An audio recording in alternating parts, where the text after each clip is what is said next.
पिछले एपिसोड में हमने देखा कि परी और तनु कैंटीन में बैठे हुए थे। तब रिया एक हैंडसम लड़के के साथ आई तो तनु ने रिया के साथ आए हुए लड़के की तरफ आंखों से इशारा किया, जैसे वो पूछ रही हो कि उसके साथ ये लड़का कौन है। तो रिया तुरंत तनु की बात को समझ गई। उसने मुस्कुराकर अपने साथ आए लड़के को देखा, फिर तनु की ओर देखते हुए कहा, ये मेरा बॉयफ्रेंड है। रिया की बात सुनकर तनु और परी की तो आंखें बाहर ही आ गई। उन्होंने फिर से अपने सामने खड़े उस लड़के को देखा और एक लुक रिया को दिया। तो उस लड़के ने कहा, ठीक है, अब मैं चलता हूँ, तुम अपना ख्याल रखना। ये कहते हुए उस लड़के ने रिया को किस किया और एक लुक परी को देकर वहाँ से चला गया। परी को पता नहीं क्यों पर ये आदमी कुछ ठीक नहीं लग रहा था। उसका परी को अजीब तरह से देखना परी को अंदर से खराब फीलिंग दे रहा था। उस आदमी के वहाँ से जाने के बाद उन्होंने एकदम से रिया की बाजू को पकड़कर कहा, यार ये लड़का कौन है और तुम्हें ये कहाँ से मिल गया। तो रिया ने खुश होते हुए कहा, ये है अरमान चौहान, चौहान इंडस्ट्री का मालिक। क्या? तनु और परी दोनों हैरान रह गए। लेकिन तुम्हें ये कहाँ से मिला? परी को पता नहीं क्यों कुछ तो गड़बड़ लग रहा था। बहुत लंबी कहानी है, चलो कुछ खाते हैं, फिर तुम्हें सुनाती हूँ। ये कहते हुए रिया ने तनु और परी का हाथ पकड़कर उन्हें खाने की टेबल पर ले गई। यहाँ ब्राज़ील के एक बड़े से बंगले के गार्डन में एक सुंदर सी लड़की बहुत सारे आदमियों के बीच किसी शेरनी की तरह खड़ी हुई थी।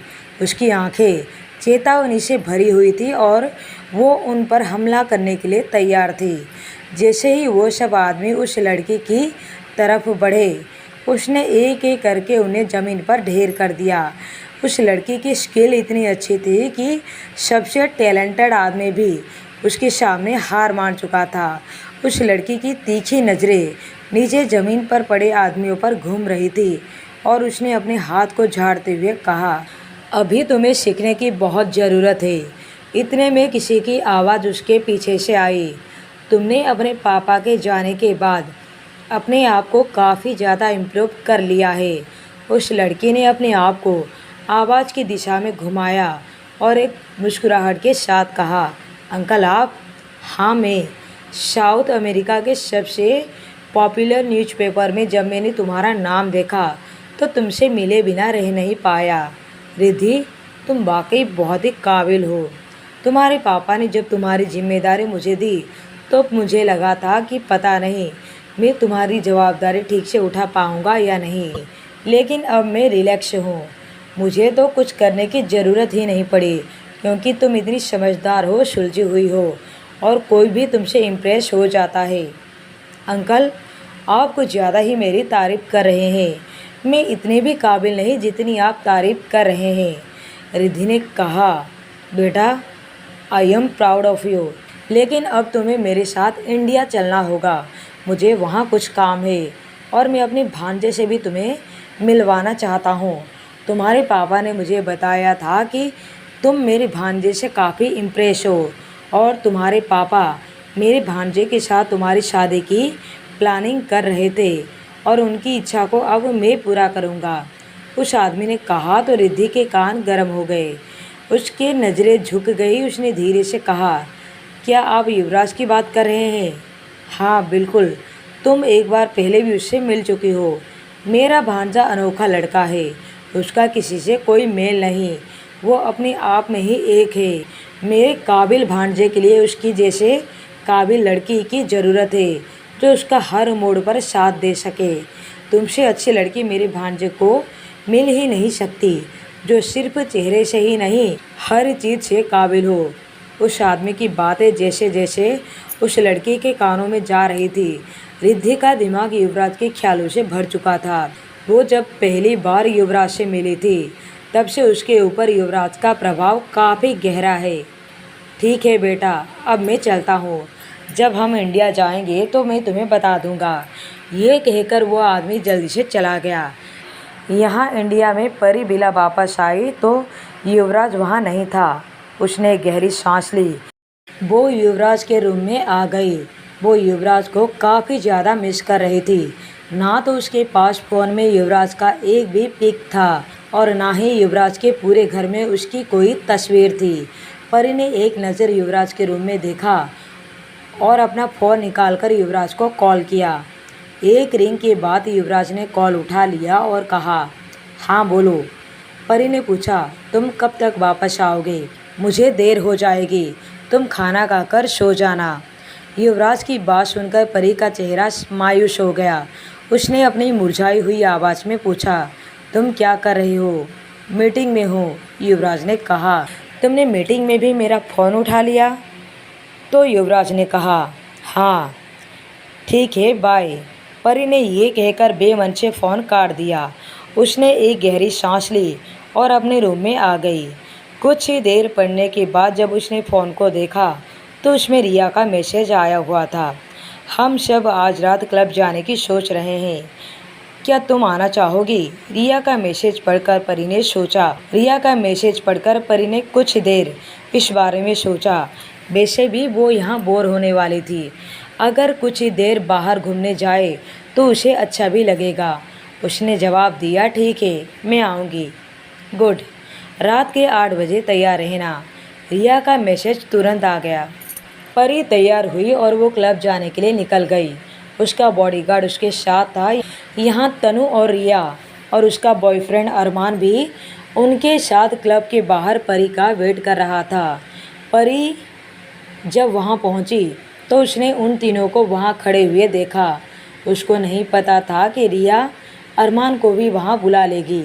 परी का मूड उसको देखकर थोड़ा अजीब हो गया, लेकिन वो कुछ नहीं कर सकती थी। वो उसकी बेस्ट फ्रेंड का बॉयफ्रेंड था, तो वो कुछ कहकर अपने बेस्ट फ्रेंड को नाराज़ नहीं कर सकती थी। परी ने मुस्कुराकर उन तीनों को हेलो किया। वो तीनों अंदर चले गए। अरमान ने जैसे ही परी को देखा तो उसकी आंखों में चमक आ गई। वो तीनों अंदर गए और वहाँ की चमक को देखकर उनका मन खुश हो गया। कुछ लोग फ्लोर पर डांस कर रहे थे तो कुछ लोग दोस्तों के साथ मज़े कर रहे थे। परी और तनु जाकर वहाँ एक सोफे पर बैठ गए। अरमान और रिया दोनों फ्लोर पर डांस कर रहे थे। परी ने अपने और तनु के लिए एक नॉर्मल ड्रिंक ऑर्डर की। वहाँ पर अपने आप को रिलैक्स करने की कोशिश करने लगी। वो वहाँ युवराज के साथ आना चाहती थी, उसके साथ डांस करना चाहती थी। परी ने ये सब मन में सोच रही थी। वो युवराज और ख़ुद को डांस फ्लोर पर इमेजिन करने लगी। लेकिन युवराज को डांस फ्लोर पर इमेजिन करना काफ़ी ज़्यादा फनी था। युवराज डांस फ्लोर पर कैसा लगेगा, वो भी मेरे साथ डांस करते हुए। उसका खड़ूस चेहरा उसके दिमाग में छा गया। परी एकदम से मुस्कुरा दी। अगर युवराज उसके साथ अपना भयानक चेहरा लेकर आ जाए तो डांस करने वाले सब लोग वहाँ से भाग जाएंगे। Hey beautiful girl, would you like to dance with me? परी आवाज़ सुनकर अपने ख्यालों से बाहर आई और अपने सामने खड़े आदमी को देखा। वो आदमी काफ़ी ज़्यादा स्मार्ट और आकर्षक लग रहा था। फिर परी ने उसके हाथ को देखा जो उसकी तरफ उसने बढ़ाया हुआ था। उसने मना कर दिया क्योंकि उसका किसी और के साथ डांस करने का मन नहीं था। वो लड़का मुस्कुराया, उसे बिल्कुल भी बुरा नहीं लगा। उसने अपना हाथ पीछे कर लिया और कहा, ओके। परी काफ़ी ज़्यादा सुंदर थी। वहाँ मौजूद सभी लड़कों की नज़रें इस वक्त परी के ऊपर ही थी। उस लड़के के जाने के बाद तनु ने परी को कोहनी मारते हुए कहा, यार तुम इतने हैंडसम लड़के को मना कैसे कर सकती हो? परी ने उसकी बात सुनकर हल्का सा मुस्कुरा दी, लेकिन उसने कुछ नहीं कहा। तभी रिया डांस करते हुए उनके पास आई। उसने उन दोनों का हाथ पकड़कर उन्हें उठाते हुए कहा, चलो डांस करते हैं। तुम दोनों तो यहाँ ऐसे बैठे हो जैसे कोई जुर्म करके बैठा हो। तनु और परी दोनों उसके साथ चली गई। डांस करते हुए परी की सैंडल हल्की सी मुड़ी और वो जैसे ही नीचे गिरने वाली थी कि किसी ने उसे थाम लिया। परी ने जब अपनी बंद आंखों को खोला तो वो वही लड़का था जो अभी कुछ देर पहले उसे डांस करने के लिए पूछ रहा था।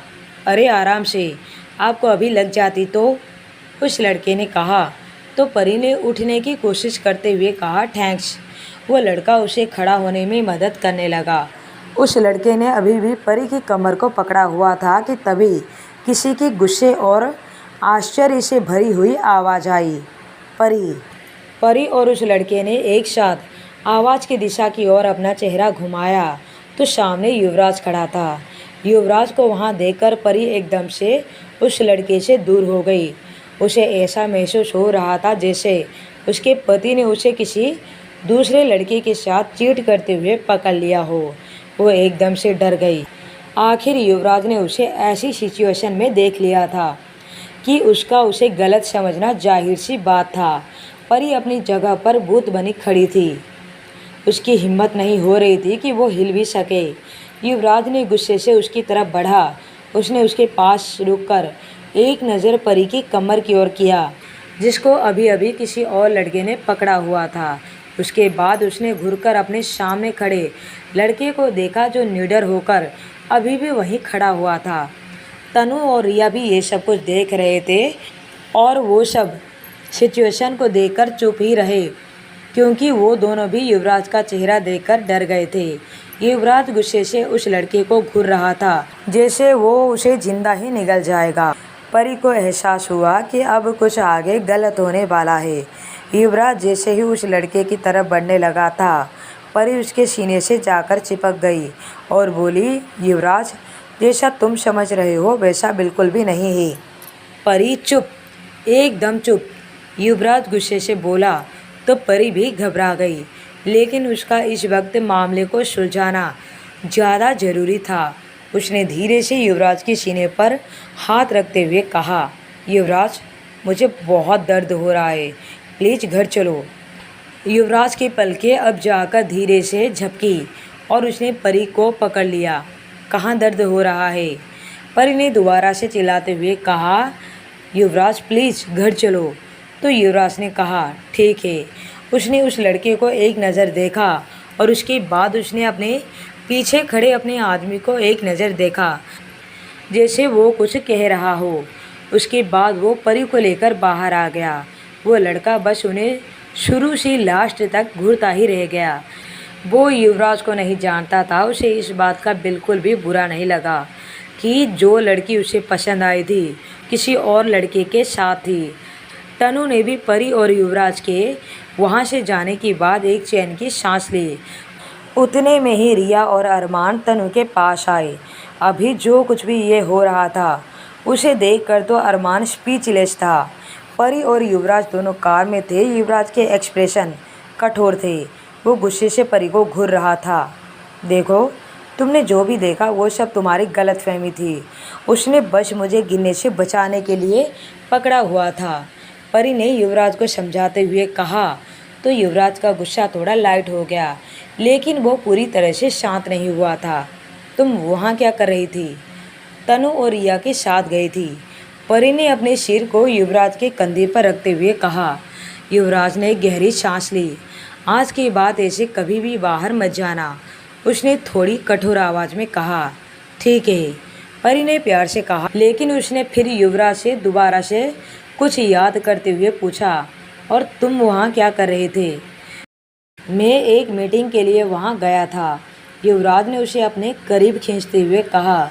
परी ने उसे कस कर हक कर लिया और अपनी आंखें बंद कर ली। उसे उसकी बाहों में काफ़ी सुकून महसूस हो रहा था।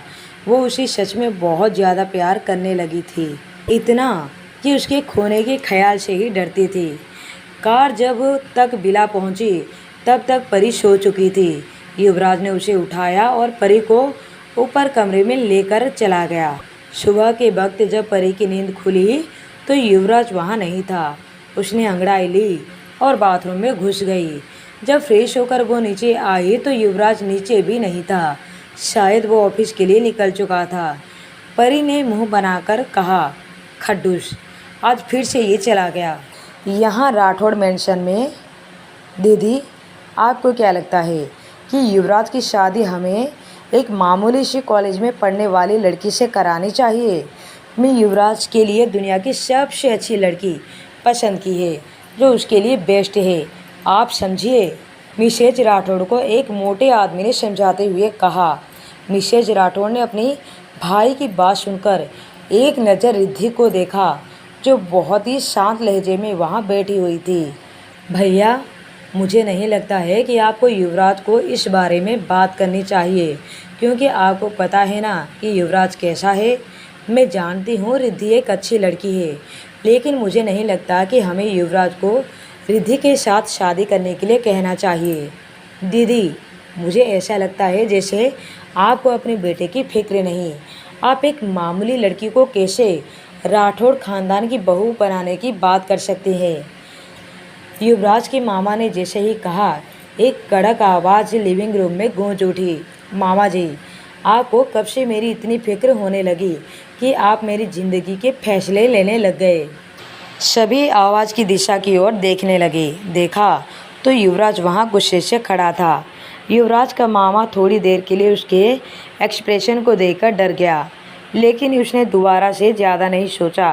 बेटा आओ, युवराज के मामा ने मुस्कुराकर कहा। युवराज को उसके मामा ने फ़ोन करके ही बुलाया था। युवराज अब उनकी तरफ बढ़ा। वो जाकर किसी राजा की तरह सोफे पर बैठ गया। उसने एक बार भी रिद्धि की तरफ नहीं देखा। उसकी नज़रें बस उसके मामा पर ठहरी हुई थी। उसने कुछ नहीं कहा। उसके बाद उसने अपनी माँ की तरफ मुड़ते हुए कहा, दादी कहाँ है? तो युवराज की माँ ने कहा, वो मंदिर गई हुई है, अभी आने ही वाली है। मिसेज राठौड़ ने मुस्कुराकर कहा, लेकिन युवराज ने अपना जवाब मिलते ही अपनी नज़र फेर ली। मिसेज राठौड़ को बुरा तो लगा, लेकिन उन्होंने इस बात को जाहिर नहीं होने दिया। वहीं रिद्धि बस युवराज को देखे जा रही थी। उसकी आंखों में बस युवराज के लिए प्यार ही प्यार था।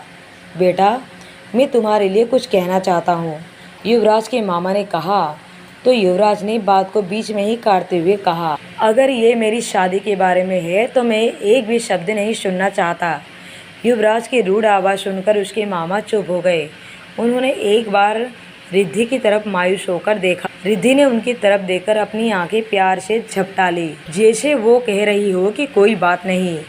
इस लड़की को युवराज की गर्लफ्रेंड का पता चलने के बाद भी वो कितनी शांत है। मेरी बच्ची सच में बहुत ज़्यादा समझदार है।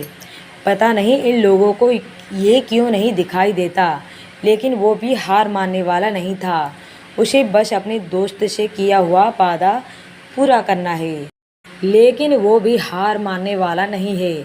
उसे बस अपने दोस्त से किया हुआ वादा पूरा करना है।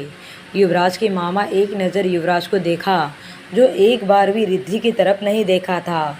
उसने गहरी सांस ली और कहा, ठीक है, अब मैं तुम्हारे शादी के बारे में बात नहीं करूँगा, लेकिन क्या तुम श्योर हो कि तुम उसी लड़की से शादी करोगे? हाँ, इसमें आपको कोई दिक्कत है? युवराज ने पूछा। तो मामा जी चुप हो गए। तभी युवराज की दादी भी वहाँ आ गई। उन्होंने युवराज को देखते हुए कहा, मेरा बच्चा आ गया।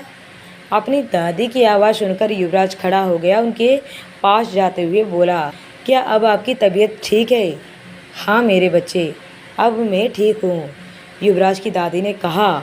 और फिर उन्होंने सोफे पर बैठी हुई लड़की को देखा, फिर युवराज के मामा को।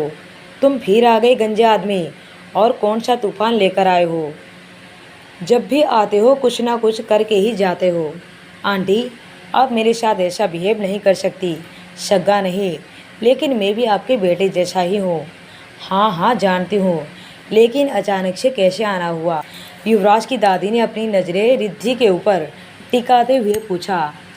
वो मैं बस युवराज के लिए रिश्ता लेकर आया था, मेरे दोस्त की बेटी रिद्धि का। लेकिन यहाँ आकर पता चला कि युवराज ने तो पहले से ही अपने लिए लड़की ढूंढ रखा है, युवराज के मामा ने उदास होकर कहा। तो युवराज की दादी ने अपनी नज़रें टेढ़ी करते हुए कहा, रिश्ता लेकर? तुम तो पूरी की पूरी लड़की ही लेकर आए हो, गंजे आदमी। युवराज की दादी ने एक बार फिर तिरछी नज़रों से रिद्धि को देखा। ठीक है दादी, अब मैं चलता हूँ, मुझे कुछ ज़रूरी काम है, आप अपना ख्याल रखिएगा। अचानक से युवराज की आवाज़ उन बातों के बीच में गूंजी। उसके बाद युवराज वहाँ से चला गया। शाम के वक्त परी जब कॉलेज से वापस आई तो उसने कुछ नौकरों को आपस में बातें करते हुए सुना। एक ने कहा, तुझे पता है, आज मैं राठौड़ मेंशन गया था। दादी जी ने हमें कुछ काम के लिए बुलाया था, और जब मैं राठौड़ मेंशन में गया तो तुझे पता है कि मैंने वहाँ क्या देखा? तो उस नौकर के मुँह से जब परी ने ये बात सुनी तो वो वहाँ उसी जगह रुक गई और उसकी बातें सुनने लगी। दूसरे नौकर ने कहा, क्या देखा? तो पहले वाले ने कहा, वहाँ पर युवराज सर के मामा अपनी दोस्त की बेटी के साथ आए हुए थे और वो युवराज सर के साथ उनकी शादी करवाना चाहते थे। क्या सच में? क्या वो लड़की इतनी ज़्यादा सुंदर है? हाँ, वो देखने में काफ़ी ज़्यादा सुंदर है और वहाँ खड़े नौकरों से मैंने सुना कि वो विदेश की काफ़ी ज़्यादा पावरफुल वुमेन में से एक है और वो फाइटिंग करने में भी काफ़ी ज़्यादा अच्छी है। उन सब नौकरों की बातें सुनकर परी को अपने अंदर कुछ टूटने का एहसास हुआ, लेकिन उसे युवराज के ऊपर भरोसा था कि चाहे कुछ भी हो जाए वो किसी और लड़की के साथ शादी नहीं करेगा। वो ये सब कुछ सोच ही रही थी और अपने आप को रिलैक्स करने की कोशिश कर रही थी कि तभी दोबारा से नौकरों की आवाज़ आई। तुम्हें क्या लगता है कि युवराज सर उस लड़की से शादी करेंगे? तो पहले वाले नौकर ने कहा, मुझे तो ऐसा लगता है कि युवराज सर उसी लड़की के साथ शादी करेंगे। वो एक अच्छे परिवार से है। तुम्हें पता है ना कि बड़े बड़े परिवारों में से सबसे ज़्यादा इम्पोर्टेंट बात होता है कि दोनों शादी करने वाले एक जैसे होने चाहिए, एक जैसा स्टेटस। एक नौकर ने दूसरे नौकर से कहा। तो दूसरे ने पूछा, तो परी मैडम? उन नौकरों को पता नहीं था कि परी उन सबकी बातें सुन रही है। परी मैडम तो बस युवराज सर की बोरियत दूर करने के लिए एक तरीका है। वो सुंदर है, लेकिन वो युवराज सर के साथ शादी करने के बिल्कुल भी काबिल नहीं। वो हमेशा बच्चों के जैसे हरकतें करती रहती हैं। वो बस आज तक युवराज सर को परेशान ही करती आई है। दूसरे नौकर ने कहा, लेकिन मुझे ऐसा लगता है कि युवराज सर परी मैडम को ही प्यार करते हैं। तुम्हें नहीं पता कि युवराज सर ने अनवी मैडम को भी उनकी वजह से ही धक्के मारकर बाहर निकाल दिया था। तो पहले वाले ने कहा, हाँ, लेकिन यहाँ बात शादी करने की हो रही है। परी मैडम बस उनके लिए खिलौना है। वो शादी उसी लड़की से करेंगे, तुम देख लेना। उन नौकरों के कड़वे शब्द जैसे जैसे परी के कानों में पड़ रहे थे, उसकी हालत और भी ज़्यादा खराब हो रही थी। वो उनकी बात को और नहीं सुनना चाहती थी। उसने अपने कान पर हाथ रखे और अपने रूम में भाग गई। अपने रूम में जाकर भी उसका मन शांत नहीं हुआ और उसका दिमाग बस युवराज को किसी और के साथ शादी की तस्वीर उसके दिमाग में आ रही थी। क्या वो सच में उस लड़की के साथ शादी करेगा? क्या वो मुझसे शादी नहीं करेगा? और मैं क्या करूँगी उसकी शादी में? क्या मैं उसके लिए सुहाग रात की सेज सजाऊँगी? फिर उसके बच्चे मुझे दीदी बुलाएंगे? नहीं, ऐसा नहीं हो सकता। युवराज के बच्चे मुझे मम्मा ही बुलाएंगे, दीदी नहीं। और वो नौकर क्या बोल रहे थे कि मैं युवराज के लायक नहीं। उनका मुंह तो मुझे उसी टाइम तोड़ देना चाहिए था। परी को बहुत ज़्यादा गुस्सा आ रहा था। तभी उसका फ़ोन बजा। फ़ोन को देखते हुए उसके चेहरे पर स्माइल आ गई, क्योंकि कॉल युवराज का था। उसने खुशी से फ़ोन उठाया तो युवराज ने कहा, मैं आज नहीं आ पाऊँगा, तुम खाना खाकर सो जाना। परी के चेहरे पर जो थोड़ी बहुत मुस्कुराहट थी अब वो गायब हो गई। वो कुछ बोलना चाहती थी, लेकिन युवराज ने तुरंत फ़ोन काट दिया। अब ये घर क्यों नहीं आना चाहता? कहीं वो उसी लड़की के साथ तो नहीं? परी के मन में एक अजीब से घबराहट ने घेर लिया। उसने खाना भी नहीं खाया और उसको नींद भी नहीं आ रही थी। उसका दिल बहुत घबरा रहा था। उसने फ़ोन उठाया, युवराज को कॉल मिलाया, लेकिन युवराज ने फ़ोन नहीं उठाया। परी का दिल अब ज़ोर ज़ोर से रोने का कर रहा था। अब आगे क्या होगा जानने के लिए बने रहिए माय डेंजरस लवर पर।